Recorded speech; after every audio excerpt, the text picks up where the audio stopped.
Sir movie ಬಗ್ಗೆ character ಬಗ್ಗೆ ಅಂತ ಒಂದು ಸೀರಿಯಸ್ ಕ್ಯಾರೆಕ್ಟರ್ ನೀವು ಒಂಥರ ಕಾಮಿಡಿ ಕಚ್ಚಿಗೆ ಕೊಟ್ಟಿದ್ದೀರಾ ಸರ್ ಏನ್ ಹೇಳ್ತೀರಾ? ಖಂಡಿತವಾಗ್ಲೂ ನಮ್ಮ ಶಾರ್ಟ್ ಫಿಲ್ಮ್ಸ್ ಎಲ್ಲ ಬಂದು ನಿಮ್ಗೆ ಗೊತ್ತು.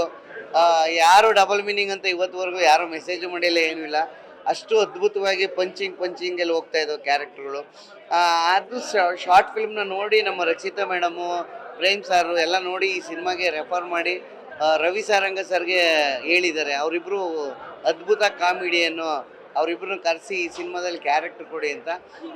ರವಿ ಸಾರಂಗ ಸರ್ ಆ ಮಾತನ್ನು ಉಳಿಸ್ಕೊಂಡು ನಮ್ಮನ್ನು ಇದಕ್ಕೆ ಈ ಸಿನಿಮಾ ಕರೆದು ಒಂದು ಬಿಳಿಯಪ್ಪ ಅಂತ ಕ್ಯಾರೆಕ್ಟರ್ ಕೊಟ್ಟಿದ್ದಾರೆ. ಯಾಕೆಂದರೆ ನಾವು ಭದ್ರಾವತಿ ಗೋಲ್ಡ್ ಇದ್ದಂಗೆ ಇದೀವಲ್ಲ, ಅದಕ್ಕೆ ಒಂದು ನಗ್ಲಿ ಆ ಕ್ಯಾರೆಕ್ಟ್ರಿಗೆ ಇವ್ರಿಗೂ ಸಂಬಂಧ ಇಲ್ಲ, ಆದ್ರೂ ಒಂದು ಮುಗುಳ್ನಾಗೆ ಬರುತ್ತೆ. ಅಥವಾ ಪಕ್ಕದಲ್ಲಿ ಕೂತಿರೋ ನೋಡು ಅವ್ನು ಕರ್ಗವನು ಇವ್ನು ಬಿಳಿಯಪ್ಪ ಅಂತ ಒಂದು ಕ್ಯಾಶುವಲ್ ಆಗಿ ನಗ್ತಾ ಇರ್ತಾರೆ.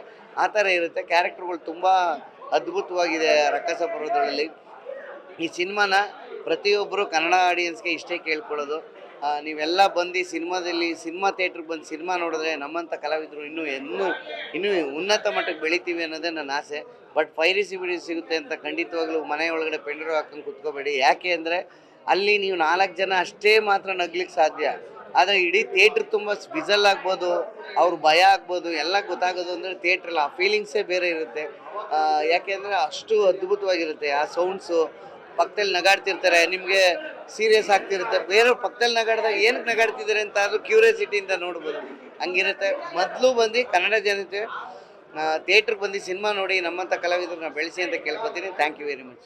ಲೇಟೆಸ್ಟ್ ಹಾಗೂ ಇಂಟ್ರೆಸ್ಟಿಂಗ್ ಸುದ್ದಿಗಳಿಗಾಗಿ ಬಾಸ್ ಟಿವಿ ಕನ್ನಡ ಚಾನೆಲ್ನ ಸಬ್ಸ್ಕ್ರೈಬ್ ಮಾಡಿ. ಹಾಗೆಯೇ ಬೆಲ್ ಐಕಾನ್ ಪ್ರೆಸ್ ಮಾಡಿ.